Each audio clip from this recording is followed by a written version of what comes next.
Hey there, Hilary Raven Porter, full spectrum healer and Tamiana Starseed Oracle coming at you from the Star Temple. And today I'm here to talk about a technique with acupuncture. This is TCM based, so you hear me talk a lot about esoteric acupuncture based. Yes, that is my main love for acupuncture, and it helps the most with the types of beings that come in that I work with, right? That I love to work with in regards to their consciousness awakening. And as we're going through this awakening, we have physical things come up, right? Because our body, our physical being, is saying, what do you want me to do?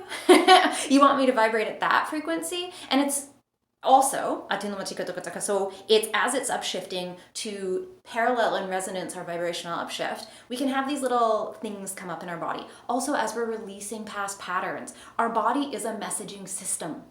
Our body is a messaging system. Sometimes we don't like the messages that we hear and that they're sending us, but if we listen and we really stop and don't just cover the symptoms that we're feeling, we can create big change, right? We can also heal these things so they don't come back. Or bring ease to them. Maybe we can't clear them completely, but we're like, oh, hey, there's ease here.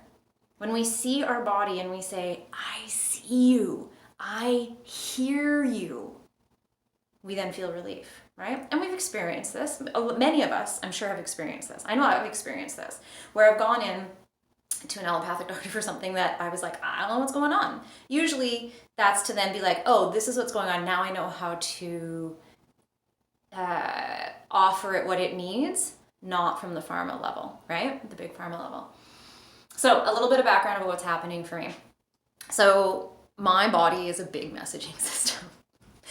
Huge messaging system. Let's just say that. And the benefit about all the things that I have been through and that I continue to move through on the physical level and the spiritual level, but in particular today we're talking about the physical, is that it allows me to show up and it allows me to understand when someone comes to me and I'm like, oh, I get you. Not only do I have the training and the knowledge based on the books as a licensed acupuncturist and as a Western medical herbalist, I have that training, but also I've been through it. And I have that experience-based knowledge as well as all the research I've done for all these things for myself. Because I'm one of those people, I'm not just like, hey, can you do it for me? I want to do it with the healer, or to be like, oh, I got more knowledge. I've looked at the research, right? I've tried these things. I've discovered like, oh, that's actually there. We can actually use this herb or this technique to help with that, as opposed to the cookie cutter format that often comes when we're looking for assistance within the allopathic world, right? Now, don't get me wrong, the allopathic world has some benefits, right? It's working collaboratively, but it's not the answer for everybody. Right? And sometimes we want more. We're like, you know what? I want to be empowered in my healing. So, a little bit of background about what's been going on with me, which is interesting about how this is manifesting. So, you might not be able to see, but, well, I'm getting up close so you can see now. So, here we go. We got a pin in here. We got a pin in here. We got a pin in here. And this one was my favorite to put in myself. Oh, we got a pin in here. Yeah? Let me just say, these ones, the jing wells, so the fingertips and the foot, like around the nails, not comfortable, but well needed. Okay, so I was just gonna acupressure it on myself, like with like a sharp fingernail, and I was like, no, full on. So what's been going on? So my nervous system is a big messaging system for me, especially my digestive level nervous system. Yeah, I have a lot of nervous system stuff, so I take care of that with many different things, from the herbs, the acupuncture, the Tamiana, right, meditation, all the things. I've got the list of like, oh, this is happening today, I'm gonna go here, right? The toolkit, and we build this toolkit as we get to know ourselves and go, oh, when this happens, this is the thing that brings the ease, or this is help that shifts. This helps to shift me through it, or to support me through it as I'm releasing, transforming. And sometimes we just need the ease, 100%. Sometimes we're like, you know what? I'm done doing the work for the day. I've been doing the work every other day. I just need a little bit of breathe space today, right? And so when we have that toolkit for ourselves, we're able to access it when the things rise. So Digestive system went haywire a couple weeks ago, you know, like liver, gallbladder, not a happy fan, right? They're just like, no. So not happy at all, right? So I've been doing all the things for that. And then all of a sudden that was about 3 weeks ago. Because then about 2 weeks ago, my arms started sending me messages and being like, hey, right? And this is my right arm. So this is my dominant arm. So there's a couple things. Dominant arm, right? Power structure. This is also the power arm. This is self. This is my left, is self. Right is your power arm, right? And so it was really making me look at, where are you feeling? So liver, gallbladder is our will, is our drive. Digestion is, how are we digesting our reality right now? Physically, with nutrients, but also spiritually, right? Energetically, all that stuff. And we came up with this big shift, right? We just came through Samhain, and we're entering the underworld. This time of year is a challenge for me, 100%. My body on the physical level does not do well with the cold, right? Something almost every year comes up. So I recognize my cycles and I know this stuff's coming in. So I'm going to, as we're moving into October, take care of my physical being. I'm going to nourish it. I'm going to take more downtime. I'm really going to really do the active and passive self-care. Lots of it. Lots of me time. Lots of healthy boundaries. Yeah, so I recognize it. Stuff still comes up, but it's less intense. So the digestion's acting up. The arm comes. Hard to raise it. Weakness, reaching out, right? It's all tendon. Liver consciousness. Liver energy. Can't stretch, can't reach. Where am I feeling less in my power? So those are all the other level of things. Physically, I can bring some ease with this chain and lock technique, which I absolutely love. So let's take a look at what this is. So what we do, so let's say if there's shoulder or if there was hip stuff that happens, we can draw the energy down and out. So palpating, so touching different areas, and I already knew this was my large intestine meridian, but if I was working with a person, I'd be palpating, I'd be asking them to raise their arm, seeing where it was.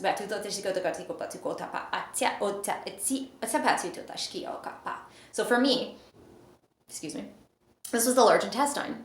Yeah. So what we do is we start at the joint up here, because this is where mine begins. I started up here, move it down to the next major joint, elbow, wrist, and then out. See, I wanted to stop here because I was like, I don't want to do this one. Breathe through it, did it. Intense, right? Because if I would have stopped here, it could stick the energy here. Yes, I could press on this and it would draw the energy down there, but once I pull the needle out, it's this amazing sensation. So this guy, I'm going to tell you the Chinese medicine names too. Li15 is Jianyu. So my pronunciation might be dead on. So this is shoulder bone. So this is promoting the qi down through the meridians. It also benefits the sinews and muscles. What's going on for me? My sinews and muscles. It's also going to stop the pain. And you know what's amazing about this point? I just discovered this. I was like, what? I always love looking up. One, as a refresher for my own brain plan, but also there's all these, it's not just one level with acupuncture, regardless of what acupuncture is being used, right? There's all these different nuances. So this point is specific when there are hives with food sensitivities or allergies to food. Well, what's going on? So my digestive system, I'm not getting the hives, but I do have a high level of sensitivity to a lot of foods. How lovely, especially this point apparently paired with kidney 9, which is down on the inner calf, is like combo central for that. Yeah, love it, right? So then I'll show you. Yeah, it matches my tattoo. So this is Li11. Chu Chi. Right? So this is crooked pond. Oh look, it's in the crook of my elbow. So this is the hussy point. Lots of flow of water. Food organs, stomach, intestines, because we're still on that meridian. Right? This is also specific for upper motor impairment. So regardless, if I found the meridian and was like, hey, this is the meridian that is impacting the person, right? Like, so large intestine, even if these points weren't specific for upper extremity, like challenges, stuff like that, I would still do them to help bring it down and out that channel. Just because the book says, oh, well, that's only for digestive upset, so don't use it. No, that's not also how it works, right? We're looking at you as a human. Your body is saying, no, this is the pathway that I need help with. So that's the one that we go to. This one's also good for cold and flu and all that other stuff, right? Not what we're using it for right now. Okay? Also benefits the sinews and joints. Same.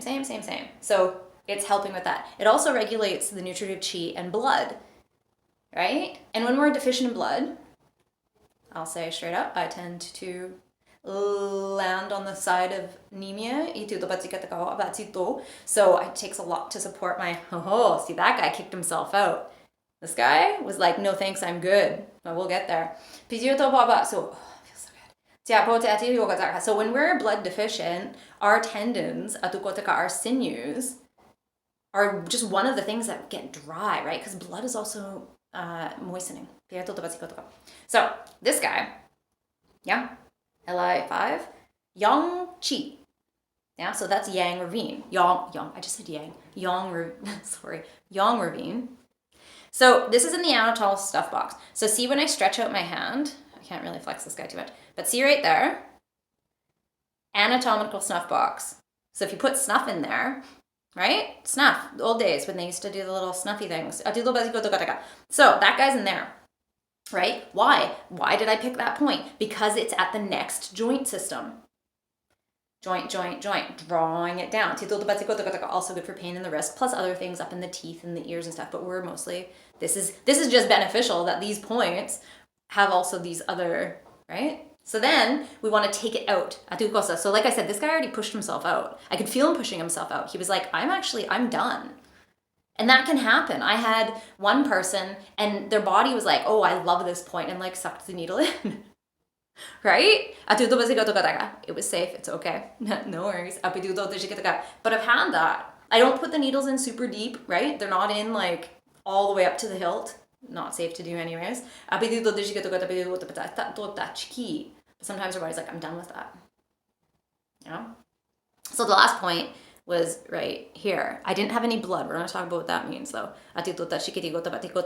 So was right here. Li1 Shang Yang, which is metal yang, right? So this is Jingwell. So this is mental illness. This is loss of consciousness because, like I said, when you pin it, it's kind of uncomfortable. And it's great. The Jingwells are great to be bled when there's a fever because it brings that cooling. Now, whenever we have a point release blood in with the acupuncture, it's on the traditional Chinese medicine viewpoint. Remember different viewpoints. But I mean, notice some consistency with this. Let's say the blood comes out and it's really dark. So then we have a lot of stagnation going on in the body, right? Because it's been stagnating amongst itself and pooling, just getting darker and darker and thicker and thicker. Bright red, we got some heat in the body. Pale, blood deficiency. And the thing is, you have to get to a point where you're actually drawing blood. You have to get deep enough. Some people stimulate it. That's not how I work. I don't work with the overstimulation of points. I use really thin needles because we're accessing different planes of existence, yeah? So when I first put this pin in, it was an instant, oh, thank you. Yeah, so good. Then I put this pin in and I was like, oh, that's even better. Like I could feel the amplification reducing. The tension leaving, soothing, softness. Put in the third one in the wrist. Yeah, even better. Put in the last one. Okay, heard it first, right? A little uncomfortable, not gonna lie. There are some points on the body, even if you use the thinnest needles, they're like the palms, there's still gonna be the feet, but these are powerful points that bring so much relief, ease, change, transformation. And the beauty is you can see behind me the tuning forks. So sometimes our body, it's our protective mechanism. I'm going to tangent for a sec here. It's our protective mechanism. And if we've been through so much trauma and so much pain and so many boundary crossings, our boundaries being crossed, where we feel unsafe, taken advantage of, just not being considered at all, sometimes the penetration of our major boundary system, which is our skin, can feel too much and actually set us back. It's too tight. It feels invasive. And what's lovely about these energetic points upon our body is they don't have to be accessed with only needles. Tuning forks, which is great because it sends the frequency throughout the whole meridian. We also have acupressure. I also use crystals, sometimes vibrational elixirs. And I've worked with people that this has been intense. It's very intense. And it's like, it's okay, we don't have to use the needles. Come 3 months, 4 months later, their body has come to this place of feeling safer within itself. Healthier boundaries, able to express more, some empowerment within. I'm going to pull these guys out while I talk. Right? Empowerment within. And then the needles are ready. It's ready for the needles. But we're not going to push. Because that doesn't help. That puts the barriers up more. So this arm I can raise up more. When I started, I should have taped that, but I didn't. When I started, I could get it to about here. So now I can go to about here. Right? So there's all these different ways that the pins and the needles can be used, all the way from our subtle bodies to our physical bodies, to bring relief as we're going through these shifts. Because you are a spiritual being having a human experience. So all parts of you need to be taken into consideration as you're moving through this journey. Okay, so that's a little behind the scenes of how I work with myself, as well as a little extra data for you. Data is my new favorite word for information, because it's pieces of information. And with every piece of data that we experience, even walking out our door, or even waking up in the morning, we take in and we adjust and we create a new reality within us, or a new perception of reality within us, right? So if you have any questions or comments, please reach out either down below, whatever platform you're watching this in. Please follow along to make sure you get all my videos. And if you need any support, please reach out. I'm here. Okay, so much love and Stardust.